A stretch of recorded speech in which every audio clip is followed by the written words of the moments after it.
Hey, good morning. What's up, guys? And thanks for tuning in and welcome to another weekly crypto market update. This is Setup Saturday, and as always, I am here with Zero Cool. How are you? Alive, I think, in the market at least. No, I'm pretty good. Yeah, So, you played it very good. No, last Saturday you said, "Oh, we're gonna go down." Super bearish. yes, and I had a short from higher, and then I flipped long, and that got wrecked, and I removed my normal stop limit that I always use, and then I stopped it out manually for a bigger loss because I think it would have hit my liquidation if I didn't. So I lost some money, but that's part of the game. I sold other stuff in preparation weeks ago, so all good for me, luckily. All right. So today, and that's where I want to talk about. So today, first, as always, I'm going to talk about macro to understand the Bitcoin's price movements, TA with Zero Cool as well. And then, of course, the question that's on everyone's mind is why is Bitcoin dropping? And I know a lot of people want to know why Bitcoin is dropping. And so, first and foremost, the reason why Bitcoin is dropping at the moment is that it's a liquidity problem. So there's a slowdown in liquidity growth. And in particular, the absolute fall in US liquidity. And so we're going to start with this. Let me show this screen right here. So as you can see here, so the New York Fed, so apparently they held an emergency meeting with Wall Street's banks to discuss money market liquidity concerns. So the Fed, apparently they called the meeting because repo rates are flashing warning signs, according to this article. And as well, so we know that banks have little cash after all these years of quantitative tightening. And there's actually a very good chart from Cross Border Capital, which you can see it very well, what the problem actually is. And so the problem is that there's a shortage of liquidity. And you can see this in the bank reserves. So the orange line, these are the excess bank reserves, and they have been falling, as you can see here on the chart, from 2023 till now, actually. And what does this mean is super basic, is banks have less spare cash. Then the second reason is you can see here and meanwhile the trade fails go up. So the trade fail is rising. And that's just super simple. That's just the reason why the Fed did this sudden meeting, because there are liquidity problems. So that's the reason Bitcoin is dropping. But you can flip this coin around, and a lot of people are screaming for, okay, they will maybe do some emergency quantitative easing. I don't know. Nobody knows, only the people at the Fed. But this is the reason, this is the main reason why Bitcoin is dropping at the moment. But of course, like I always say, you never only have to look about US liquidity. It's global liquidity that moves Bitcoin.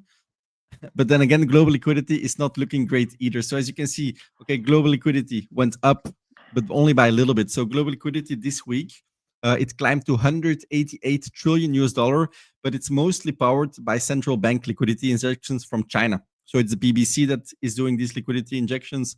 Why the global liquidity is moving up, but yeah, the problem is, like I said, the slowdown in the US liquidity growth, and then the second reason why there's not a lot of global liquidity is the US dollar. So as you can see, well, as you guys know, the US dollar has recovered against almost all major currencies. So the last few weeks, US dollar is going up, and I showed this on Thursday on Georgia's stream as well, and that's not good. Of course, there is a lag, so there's about a 3-month lag, but that's the problem. The last 3 months, the US dollar went up, which is, and this is what we're feeling at the moment, and this is one of the main reasons global liquidity is not going up.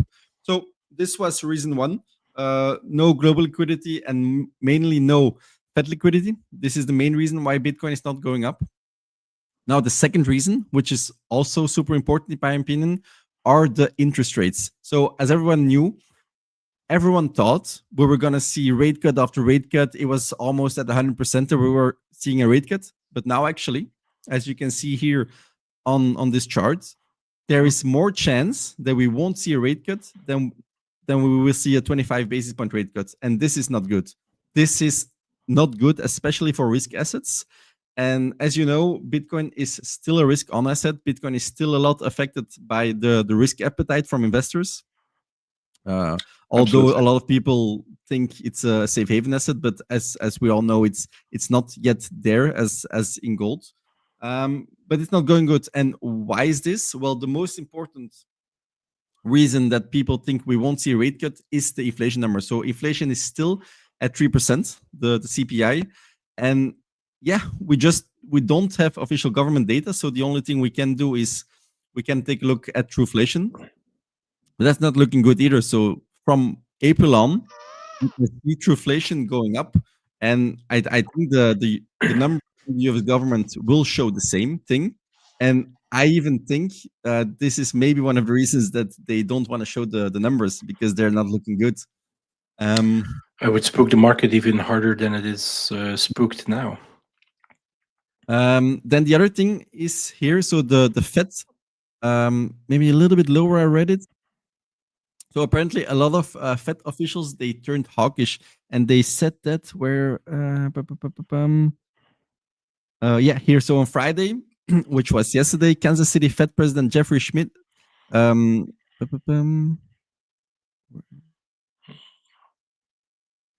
am I looking for?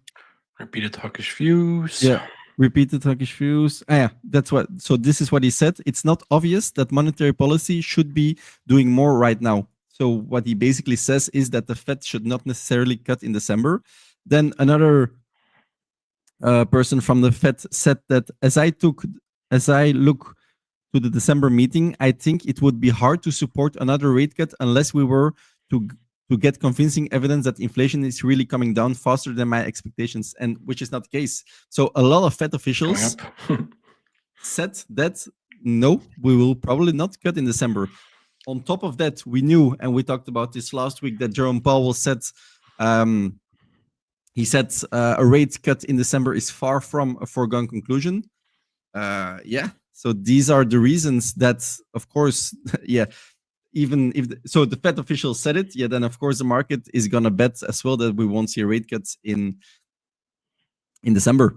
So I don't know, inflation not looking good, Fed officials saying that they're not gonna cut rates, and then of course we have employment data which is not being showed either. So which, like I said, with the inflation numbers, I think if the US government doesn't want to show employment data, I suppose it's not looking good either. So yeah, it's not looking good. But and then on the other hand, so for every bearish thing that I say, I want to flip the coin and turn it a little bit bullish. Since we already saw the drop, because people think, and because it's priced in that now we won't see a rate cut, so we saw the Bitcoin drop based on this. Now, if the Fed does cut rates in December, it won't be priced in, and Bitcoin will probably go up. So you can also look at it that way. The drop already happened, basically. So it's nothing you have to worry about, or it's nothing you can do. I think it's priced in now. The drop has happened because of this. Yeah. And then the third, yeah, sorry, you can go right ahead. No, I wanted to see the third reason. Go ahead for the third reason. I'll go after if it's not the same. So my third reason, so these first two, they were macro related. So no US liquidity, and then maybe no interest rate cut. Then the third reason why we dropped, and this was yesterday, is that everyone thought that all of a sudden Michael Saylor and MicroStrategy, they sold their Bitcoin. Everyone was thinking it. Why? Because this is from Arkham. They were making a lot of Bitcoin transactions. And then even Walter Bloomberg, which is a super big news account with more than 1 million followers, he said that that Michael Saylor strategy reduced its Bitcoin holdings. It's crazy. It's crazy that he said that. And so Michael Saylor had to come on this tweet to say there's no truth to this rumor. It even had how do you say this, community notes? Yeah. So that this is false, but I think Bitcoin dropped on this a couple of percent. I think 2, 3, 4, 5% was based because of this news, because this spooked the markets enormously. And I think when Michael Saylor, you don't think so? Nah, but if anything, he moved Bitcoin as more margin for his positions. I know that this is not true, but he'll be the only one never selling. Sure. Depends on how experienced you are, right? I don't think somebody who's a market maker or has millions and millions in crypto sees Michael Saylor move Bitcoin and be like, "Oh, I'm gonna sell." But maybe some algorithms that saw, okay, Saylor sold, boom. Sold it's absolutely possible that it's automated. Liquidations. There's monitors on the wallets, just like I have an alert on Satoshi wallets. there will be alerts and algos on Satoshi wallets and probably also on Sailor wallets. Yeah, I think that was the reason. Algos on the Arkham Sailor wallets triggered some liquidations, more panic, and then it got resolved. So these were my 3 main reasons actually why Bitcoin went down last few days. And the biggest one for me, I think, that little is talked about on the Twitter, on the crypto Twitter side, is the overspending from AI companies.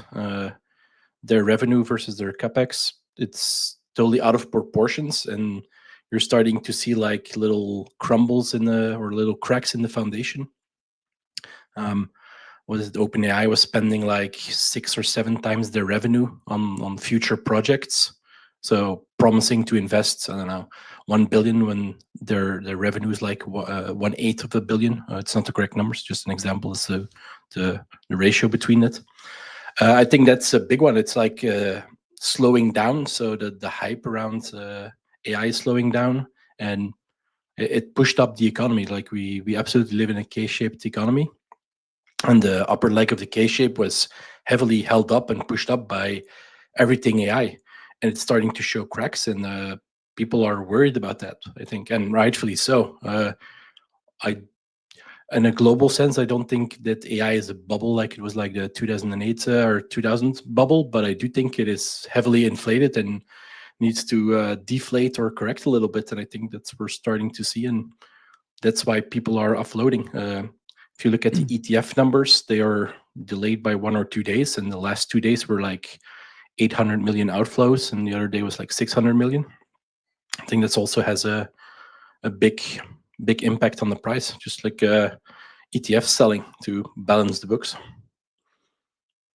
I don't 100% agree with this point. I said it as well in Discord a few days ago that I don't think AI is in a bubble. I don't think it's necessarily super overvalued, because it's something that the world needs, especially the West, to resolve their massive debt. If there's no AI, if there's no technical improvements, then the West is just gonna fall because of their debt problem. And I think it's necessary that they invest that much money into it, because it's their last hope to save the empire. Yeah, absolutely. And like I said, on a global bigger thing, I don't think it's a bubble, but I think it is heavily inflated. And the down spiral on Bitcoin we saw was panic in, I think, bigger players wanting to de-risk. And I've said it publicly, I've also been de-risked, especially in stocks. I've been got like 50-60% at the start of November.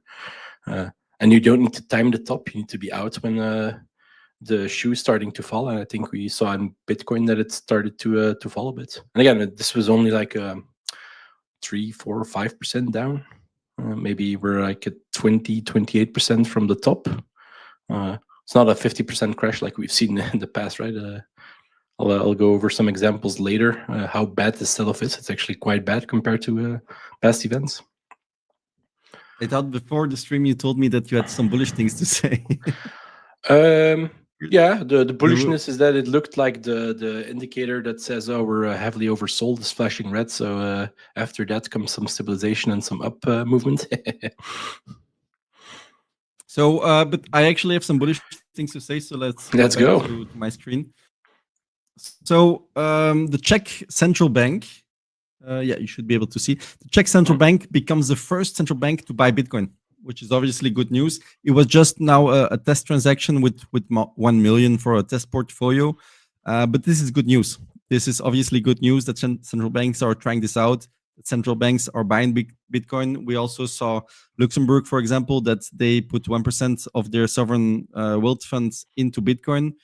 He spoke about this, I think, the Minister of Finance yesterday on the Bitcoin conference in Amsterdam.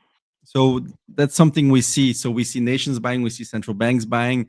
That's good, and that's what I wanted to say. For example, maybe a little bit off topic, but in Discord this morning we had a conversation with Chris, and he was saying that the top is done, or maybe if it's not done right now, then everyone agrees that there will be a big top in a couple of weeks.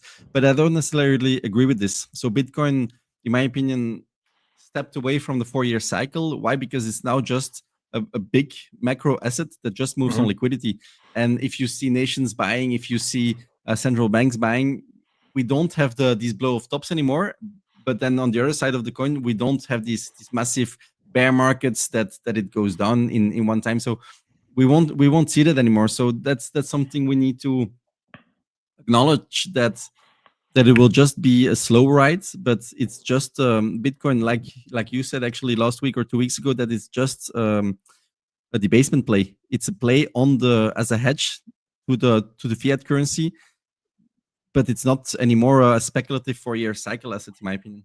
No, and that's I've said this on stream multiple times. That's one of the reasons why I less like trading Bitcoin. It is not a speculative trade anymore. It is a macro asset. It moves on macro news, and it used to be you can just draw some lines on a chart, throw Fibonacci on there, and you'll have perfect place. You can absolutely still do that, but if macro changes, if I don't know, the Fed says, "Oh, we're gonna bump it up 25 basis points," your chart's gonna look like there was an attack on it, and it has nothing to do with the tech. It has nothing to do with technicals. There's just outside macro forces. And personally, I don't like that. That's not why I joined crypto.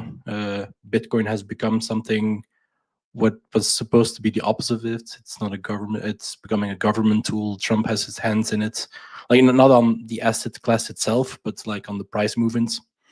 And I'll have Bitcoin in my portfolio, and I'll always own spot Bitcoin forever, because banks are starting to accept it as an asset. You can use it to lend against. That was one of the main pillars or selling points. The Matrix meme with at what point do you sell Bitcoin? And that's the point. You don't need to sell it. It will replace it, the dollar, and that's still the goal, I guess. But right now, it's, if you read crypto Twitter, it's been Bitcoin has been outperformed by almost every other big asset on the planet. One of the worst, yeah. It's just not more fun, but it's like more sane to trade anything but crypto and Bitcoin, because the price movement is more erratic and predictable. But TLDR, you need to have Bitcoin, period. Bitcoin is now under $96,000. If you don't have Bitcoin, go buy some Bitcoin right now, today. It's a fire sale. And sure, can it go lower? Yes, but I think everybody who tunes into these streams believes that it will be higher. You know it, I know it. So this is a good price to buy. And that's actually what I want to say right now. So let's say you don't look at the charts, look at the fear and greed index. At the moment, Bitcoin is at extreme fear. It's super extreme fear. It's at 10.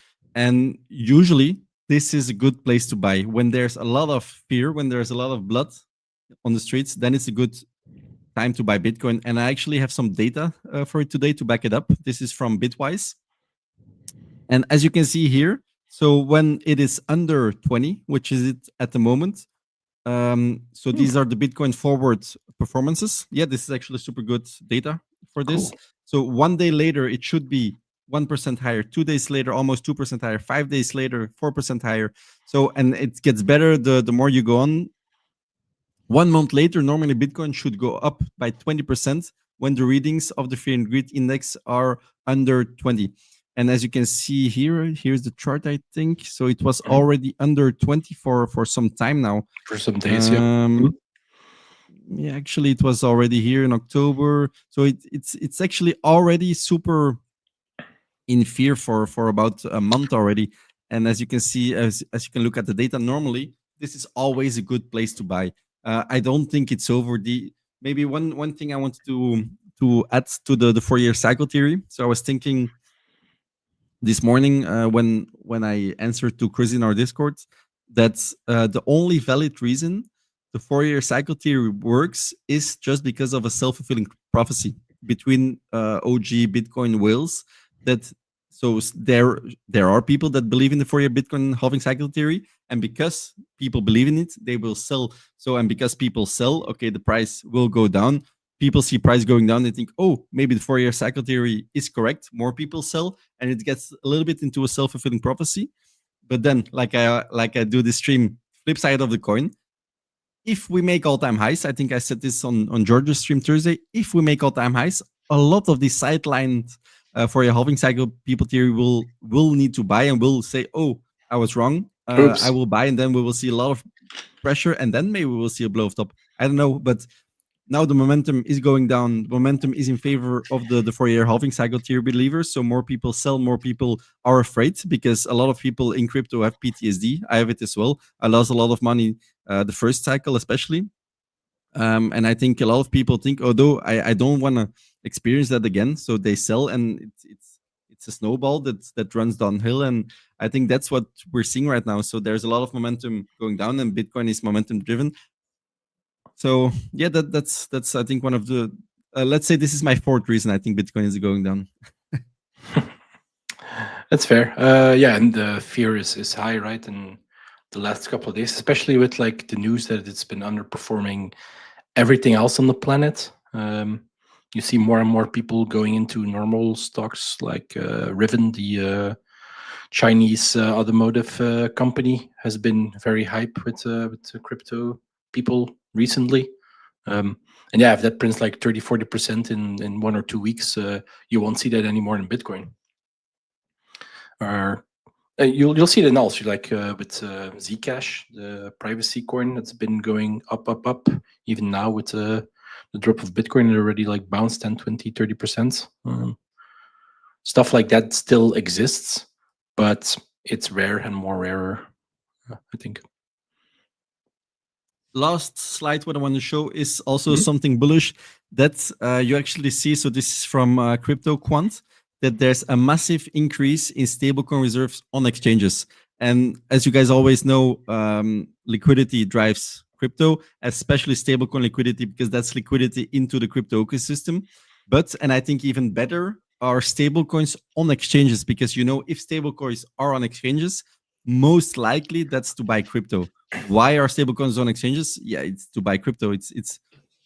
And so stablecoin reserves on exchanges are going up. So, which in my opinion is to buy the dip. So, yeah, this was the last bullish thing I wanted to say. But of course, and I finish with this.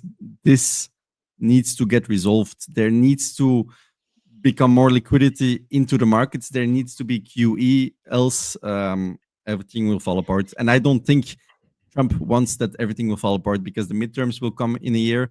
So I think they will do something, but we never know when. And that's the question: when will they put liquidity into the markets? I don't know. I hope soon. Please.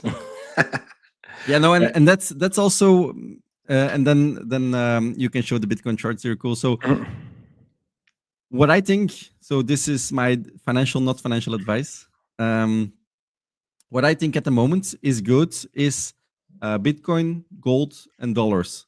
Why? Because I still think that the Fed will do something. The Fed will pump liquidity into markets. Then Bitcoin and gold are good. But in my opinion, we're getting closer and closer to a risk-off period.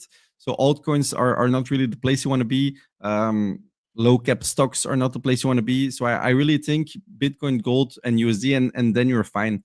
If you have more money, you can diversify a little bit more into index funds and everything. But I think the assets you have to hold at the moment are super simple: Bitcoin, gold, and dollars.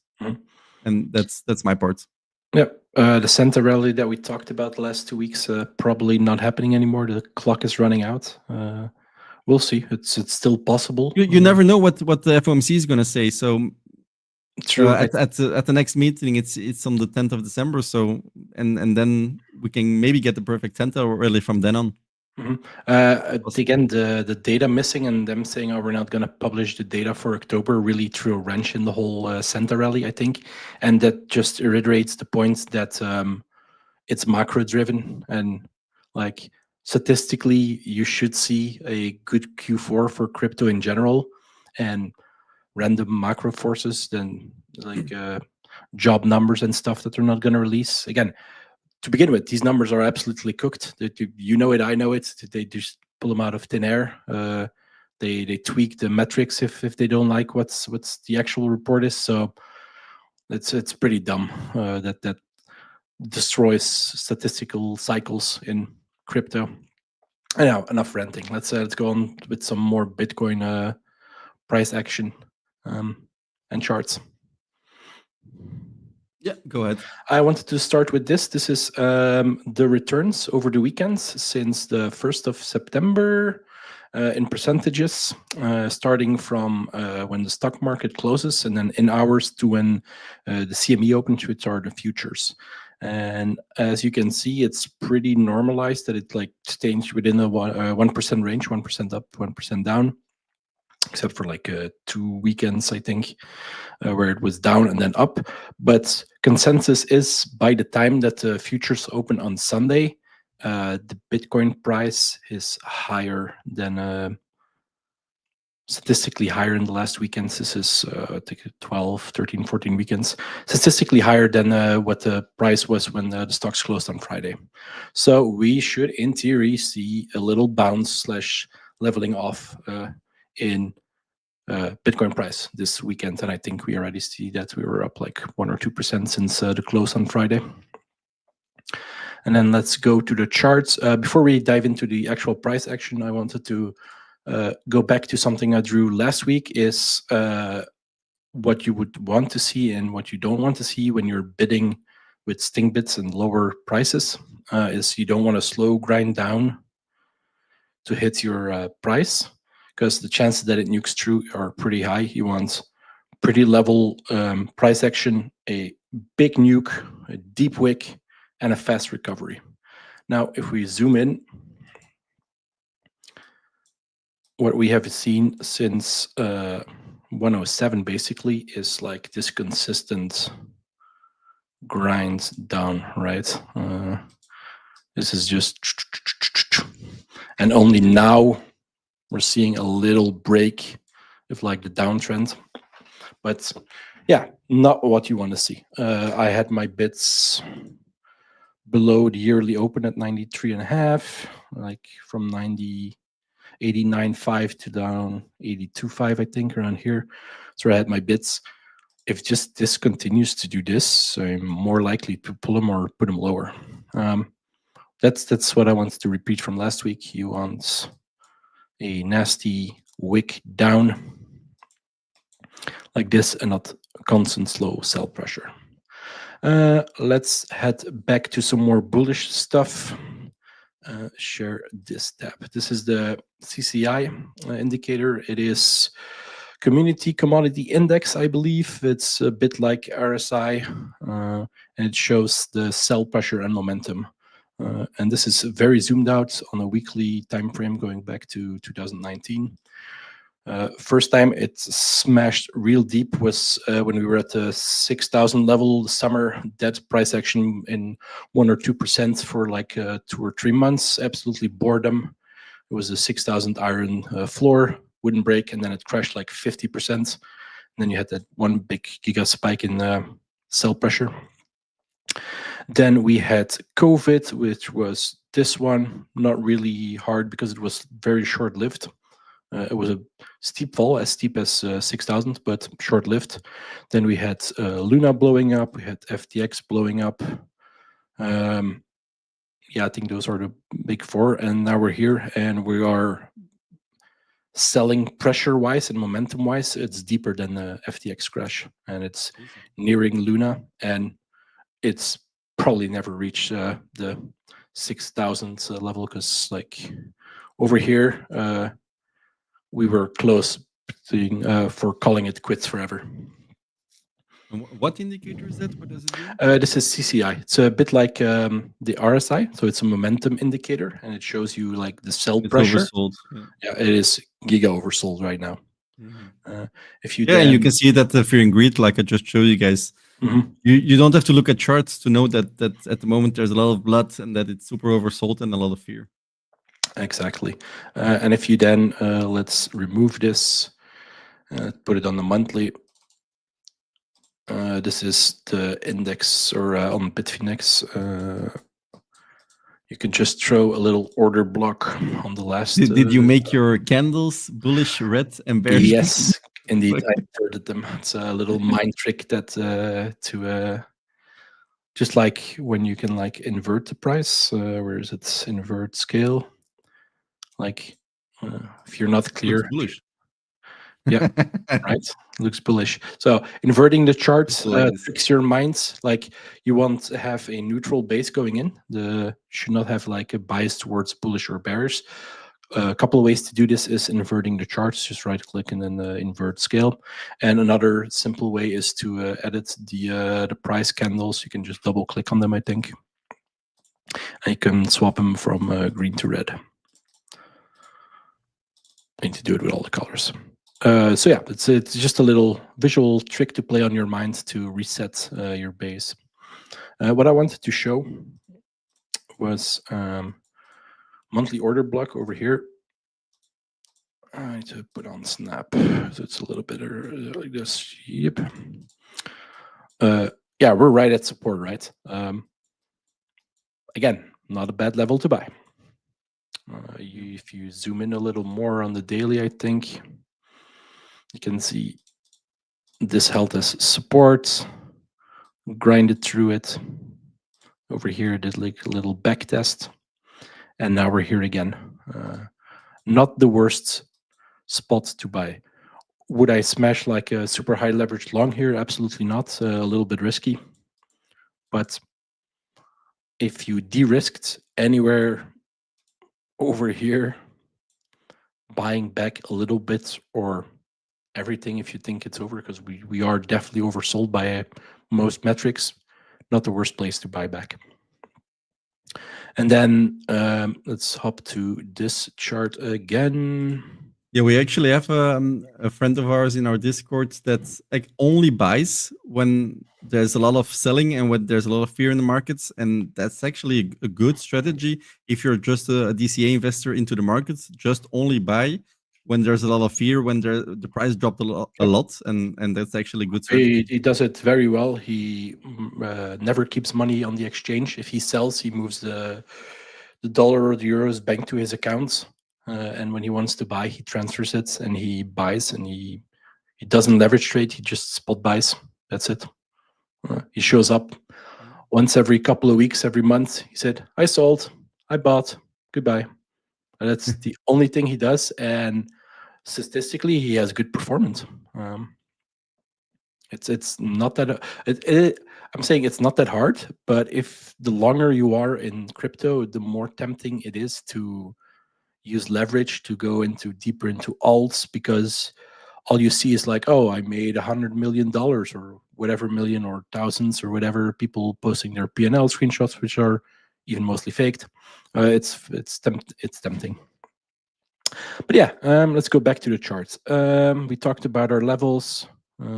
If we were below this 107 level, I think it was 106, 104 last stream, that we would go lower. We went lower. Let's clean this up. Boop, gone. And let's go to the weekly, draw some levels. The first obvious one is the yearly open, right? This is one you want to see defended. We didn't test it quite yet. So 2 questions. Are we front running it? A very good chance, honestly. Or are we yet to test it on the next weekly? We definitely, on the weekly structure, we have a structure break printing. Not good. Just like I said here, deep wick, have a structure break printing here. It is still this was a lower high. This will be a lower high. The question is, I think it's truly game over for a couple of months if you print a lower high below 78,000 over here. That's like my last stand.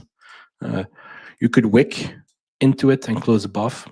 For me, not a structure break, but lower than this, and then you really have like high, low, higher high, lower high, and then you have a structure break, and then the chances of going all-time high are very low, and it will just roll over.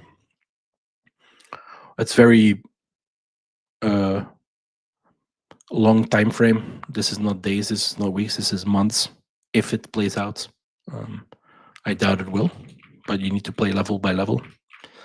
And right now, for me, it is this block here, right? This is a level. This is a level, and now we're playing this range. Personally, I longed around the daily open. If we go a little bigger, zoom in a little bit, put it more to the right so the camera's not in the front. Let's delete the lines.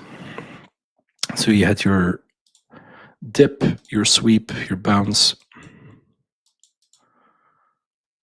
If you go on the 15.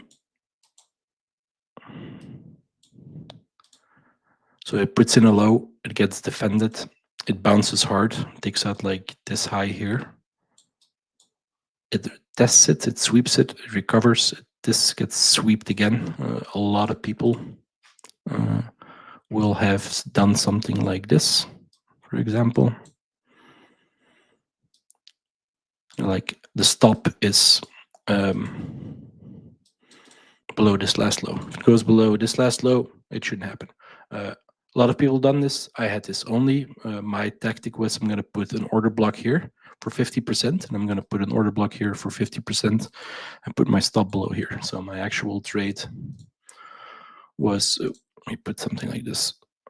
And then you get something like this. And you don't get run by another sweep. And I think my average is like right on the daily open. And I'm currently in this trade. A little reversal play. And then it is perfectly possible. It does the exact same thing here, right? Sweep, sweep. You got the stops that are here that get run. People short when they're back here. They get run over one more time. And then it goes down again. So another play perfectly would be this. And then you can go whatever mid-range this is. Purely on the eye, this would be the mid-range, I think. And you could do this, for example. So yeah, for me, this is a new mini range. I've been watching the order books. I've been using Egger.io and Kiyotaka to like zoom in on all the action. It's been a while since I've done that. I think honestly, the last time I really like zoomed in like that and watched the books for hours with like FTX time. So it's been refreshing, honestly, to like follow the price action. Very tempting to trade, and really need to like practice discipline to not jump in. And I'm glad that it's refreshing to trade. So TLDR, this is a range. I think we're going to run the top of the range, and we'll see from there. A lot of shorts building up. I think I can really quickly pull it up.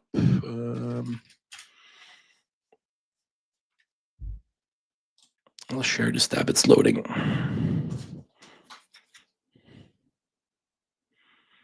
This is not the one I want to have.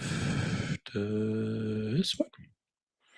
If it doesn't work, I'm going to show back the other screen. Yes, this is the one I've been using. This here is the open interest on Binance. Are you showing the good screen? Share to step instead, sorry. Yep. There we go. So this is the open interest on Binance. As you can see, it's going absolutely ballistic.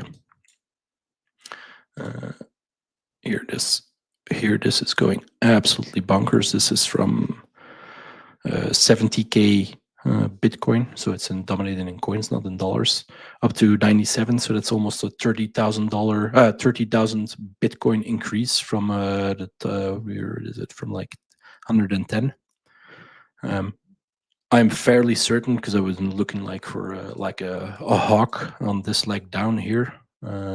There are a lot of shorts that entered here, which is this leg. It's very hard because I normally use it on the 4K monitor and we're only streaming in 1080p, I think. So to zoom in a little bit, this leg are all shorts, I think, at least this leg. And I don't think they've all been closed. So honestly, the price of 97.3, 97.4, it wouldn't surprise me that we blow absolutely past it, just based on the fact that I think there's a lot of shorts that are being trapped right now. And if they get squeezed, you'll see a big, massive candle down on the open interest, and that will get higher if you like. This is the order map for Binance alone. You can aggregate it over all exchanges. This is spot and perp order map. It's going to take a while to load, I think. Let's do lowest 44. Big orders. You can see here the big gaps means that there are little to no orders stacked here. Meaning if price goes here and it really it needs little volume to do a high price movement. Interesting. So these are gaps, and first order block, like this is where I think the price you can really zoom in on this, and not sure if I can show it. If you hover over it, you can also see the amount of Bitcoin that's in the order book. There are gaps here. If price really squeezes and these shorts start dropping like a fly and open interest drops like a fly, it wouldn't surprise me that we really spike high and do like a 4, 5, 6% leg, just squeezing shorts. And that's where you want to exit your positions and maybe enter a short, because unless there is support under the leg up and new bits coming in, this will just roll over. That's how I've been trading it on a very low time frame. There was one more thing I wanted to say. Oh yeah, so you can see here if you hover over it, for example, at $105, $425, there's 951 Bitcoin in sell asks, right? These can be spoofed. These are not like you can enter it in the books. This is pure algo, by the way. It's not a guy sitting in his chair like, I'm going to put 950 Bitcoins at this price, enter. No, that's pure automated. It's algos. They create a range. I can see if I can find an example of this where you can see like it moving with the price. Yeah, here, for example. So you have this in the books. As soon as the price is starting to reach that level, it gets moved up automatically. It's called spoofing. 2016, 2017, or earlier, I think, on what's that Chinese website that still owes people a lot of Bitcoin. That used to be a Magic Cards trading site, and then I went to Mt. Gox. There was a bot called Spoofy that was doing this and manipulated the price when Bitcoin was like at $100 or something. Somebody with like $1 or $2 million worth of Bitcoin was just spoofing the hell out of the market. And he actually moved the price. There's articles and in-depth theses written about this. Very interesting if you're into mod and order books and stuff. But yeah, people can spoof this. It doesn't really mean that because it says, oh, there's 704 Bitcoins for sale at 101,000, that they actually will be sold. There's a good chance it gets spoofed, and this is called spoofing. That's what I wanted to say. Yeah, and that's it. Because people want to keep the price low. One way, a bit hard to, I'll swap back to a chart. One way to accumulate Bitcoin at a desired price. Let's say you want to buy 1 million, want to move the price, but I'll use 1 million as an example. Let's say you want to buy 1 million in this price range, right? If you slam a buy order in the books, again, 1 million is not going to do it. Let's say 1 billion. If you do a single buy on Coinbase for $1 billion, your candle will do this, right? So it will spike up because there's no way there's so much liquidity in the books to absorb 1 billion in buys. So what you do is you suppress it with sell walls, with ask walls, and you just ping pong the price between the two until you have your 1 billion. Then you pull your bid or your asks and you let price do. They won't do it with the full billion. They'll use like 850 million. And when the last 150 million, they pull this ask wall and then they run up the price. So that's how market makers manipulate stuff. And then if you read why everybody hates Wintermute, is because that's what they basically do. Not on Bitcoin. Bitcoin's too big to do this. You can bully around the price a little bit, but it's very PvP. There aren't other entities hunting you if you do this. Let's say you're doing the opposite and you're going short, like I showed with this guy earlier here and here. He was, let's go to the 15. He was shorting super hard into this here. here he was shorting super hard. If somebody sees you doing this, manipulating the price, slamming sells to break down the price gets here, you're underwater. What do other players do? They push up the price to force a sell or a liquidation, causing the price to spike up. The people trying to force this can sell here, and you're out of your money. So yeah, that's basically the PvP. It's not something I think the average crypto trader thinks about, but that's absolutely what is moving the price. That and algos. The lunar entity in chat already said it as well, basically. So he's saying the people who try to deny spoofing and paper Bitcoin are delusional. It's easy to see. True. Another aspect that we never or ever touch up is paper Bitcoin, saying that ETFs bought 100 million. No, 100 million Bitcoin is a bit too much because there's only 21 million. They bought 500,000 Bitcoin. That they actually didn't buy 500,000 Bitcoin off the market, actual Bitcoin in a Bitcoin wallet. No, they just bought paper contracts that represent 500,000 Bitcoin, but those paper contracts are not backed by actual Bitcoin. Do they not have to do that? I don't know. I have to look into it. They have to by law, yes. So by ETFs, it's probably not possible, but there are very many people, including bigger crypto and older crypto accounts, who say that whole Coinbase operation for hosting ETFs is just paper Bitcoin. Yeah. I personally don't believe it, especially not on the Coinbase level, because they're so regulated, or they're supposed to be so regulated. But it's possible. It wouldn't surprise me. For example, FTX was a good example. Know that you thought you had Bitcoin in your accounts, but actually they sold all the Bitcoin. You had the paper contract, so to speak, and they had the actual Bitcoin, and they just showed you the number on the screen that you had, and it wasn't actual Bitcoin. So yeah, that's a little super zoomed in. I don't think I've ever done this so zoomed in on how to trade Bitcoin, or how I trade Bitcoin.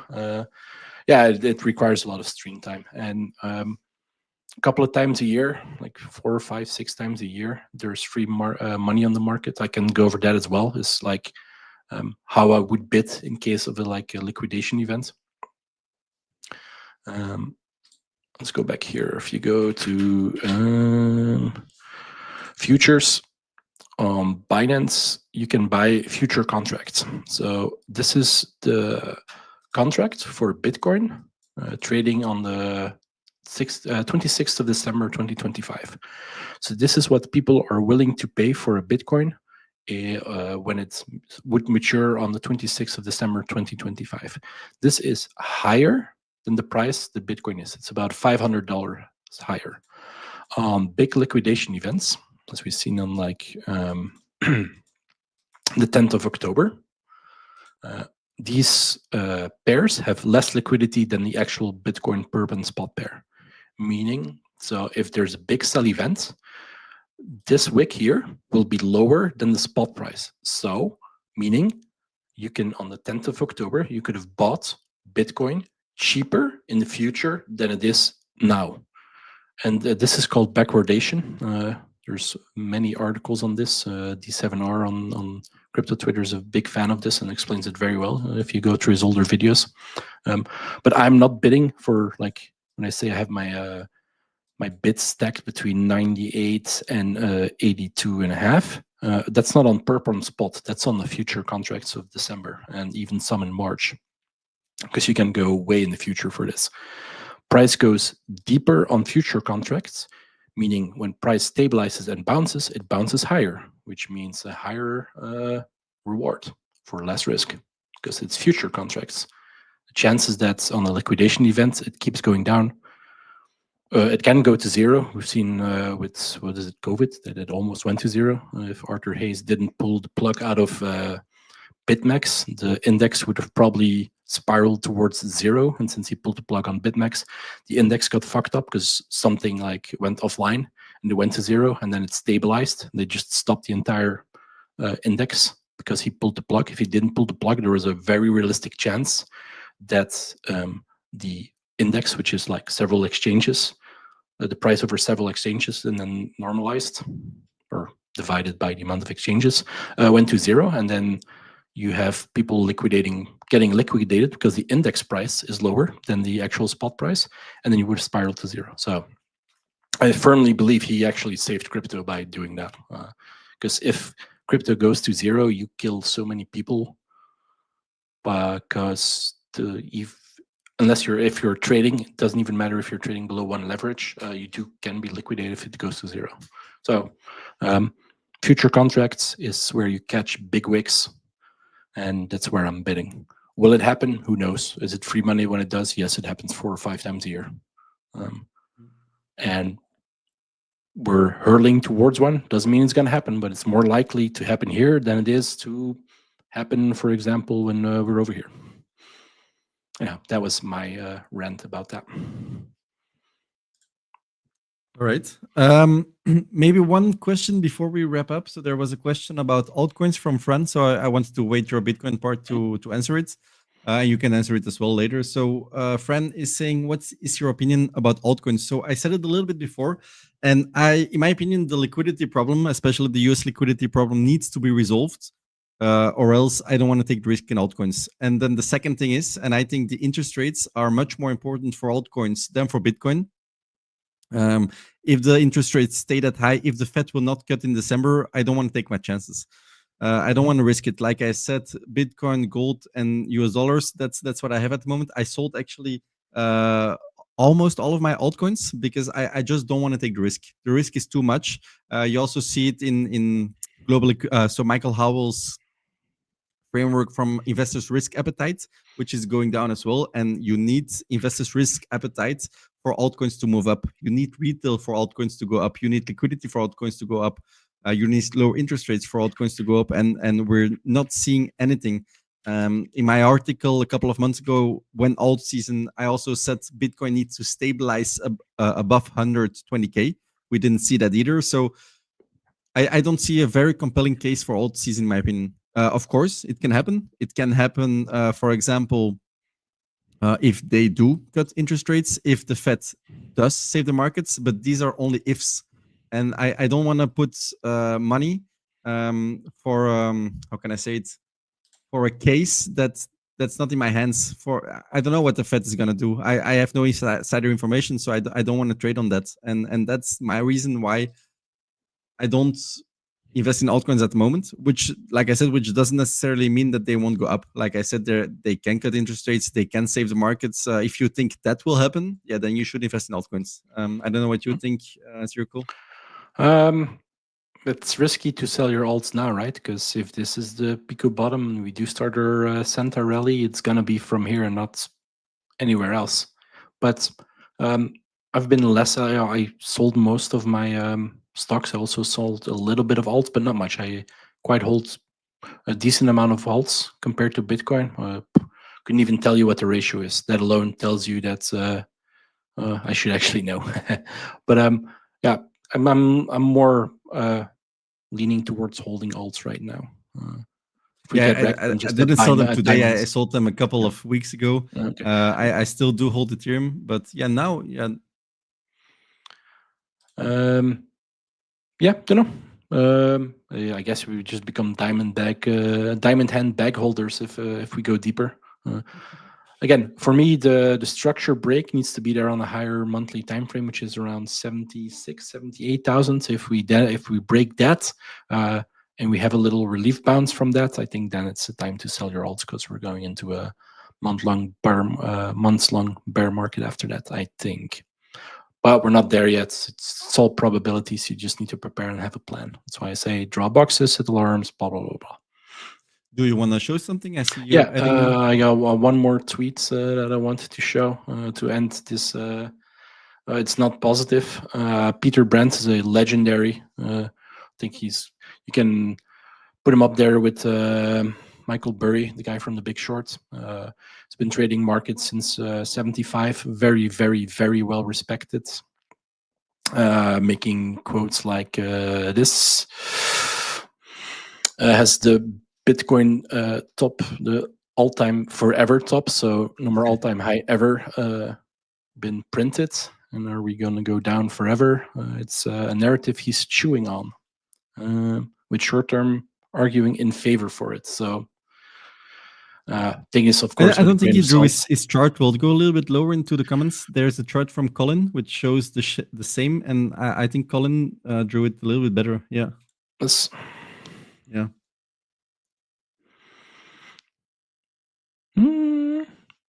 But then, yeah, of course, the thing that he said of will this the forever Bitcoin top? That's hard to think about. I think if nation states are buying, I think Bitcoin will not go away. And the longer Bitcoin keeps on existing, the much more it will go up, because fiat currencies will just go down. I don't think Bitcoin will go away anytime soon. Yeah. So Lunar is telling as well, and I wanted to say it as well. Michael Burry, closing his fund, is telling the last time he went private, we had the global financial crisis. As well as his comments about silver ETFs being paper traded and absolutely manipulated. And Jamie from, I can't remember which firm he's from. He's one of the big top 5 firms, or banks, whatever, institutions, entities. They're caught twice doing paper trading. I would hope that there are regulations in place to prevent this happening with Bitcoin. I don't think. I'm sure there are some paper Bitcoins, and most accusations go toward Coinbase with paper Bitcoin trading. I think there are some. I don't think it's with Coinbase, and I hope it's not 408-to-1 ratio, because that would be devastating. I don't think so in Bitcoin. And then, if that would be the case, and let's say the ratio is 408-to-1 like it was in silver, then yes, absolutely, the forever top is in Bitcoin. Very, very, very unlikely. But if you're trading, it's all about probabilities and maths. A 0% chance does not exist. There's always a chance. It can be microscule small. Same chances 2 comets hit the planet Earth tomorrow at the same time, with us not knowing they're coming, for example. It will never happen, but the chance is not 0. It's 0.0000001. Point being, there's always a probability. All right, let's go to the price predictions. Yeah, you win. Very nice. Directionally correct. 7-4. You're coming closer. So, what do you think next week directionally?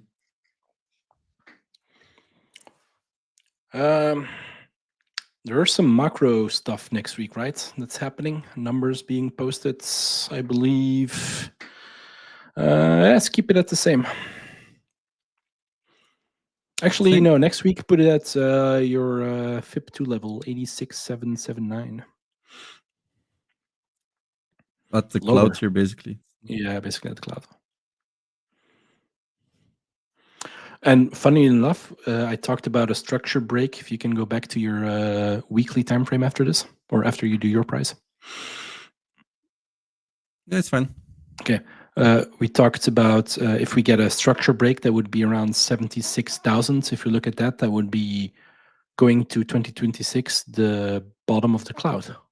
And then you would have an edge play in the cloud if we start closing below 86,000. That's always a possibility. So I'm like I said, I'm not in the camp of the 4-year halving cycle theory, but that doesn't necessarily mean Bitcoin cannot go down. There's a very good scenario that Bitcoin just bearish fatigue across, goes into the cloud, bottom of the cloud, makes a new range here, and then goes up afterwards from the 70K area. That's not out of the books. I didn't want to highlight the 76 price. I wanted to highlight that it's 2 different indicators. One that is pure an indicator, one that's just market structure based on price. And the price, the targets, give or take, is the same-ish from 2 separate indicators. And you never want to trade of a single indicator. You always want confluence between multiple indicators. And here's your confluence. Okay, what I'm thinking directionally, I think we're gonna see a relief rally. I'm gonna base it a little bit on this, what I showed you guys. Usually, when the crypto fear and greed index, when there's a lot of selling, Bitcoin price should go up 1 week later. So we should be going 5% up. So let's say directionally, I am positive. I can just check what 5% up is. If I follow that metric, Bitcoin should be at 106, 102K. Yeah, why not? Let me do something like that. I'm gonna go on the daily. That's easier to change my prediction. And while he's putting his new line, I'll emphasize this once again. Predicting the price for the next Saturday is super hard. You can be right in direction in the middle of the week and be completely invalidated, like I have many times before, by that Saturday. So it is more of like a momentum / directional guess than the price will be this. But yeah, Lunar is also telling about another M2 anchor, HGX. Actually, do not know what that is. Yeah, I mean, either I'll check it after the stream. Thank you very much. We'll come back to it on the next week's stream, or hop in the Discord and we can talk about it there. Yeah, guys, as always, I don't want to repeat this every week, but join our Discord. We have everything. We have macro, we have stocks, we have crypto. Zero Cool is talking every minute about all the things you just saw here on stream. Is telling it basically every single day. So join our Discord. Link is in the description. If you want to join, just send me a message on Discord and I'll just let you join. It's free. You don't have to do anything. I got here pop-up on my computer. Time to call the stream, it seems. Yeah, my computer is giving up. All right, but as always, everyone, thank you very much for joining. Thank you very much for all the questions. We are here every Saturday at 2 p.m. Central European Time. Oh, before I forget, next Saturday I will be in Spain, but I think we said that I will be streaming from Spain, but you do the lead. Yep. But then in 2 weeks we will be off. So as always, guys, have a nice weekend. Zero Cool, thank you very much for all the insights, and we see you all next week then. Bye, guys. Guys.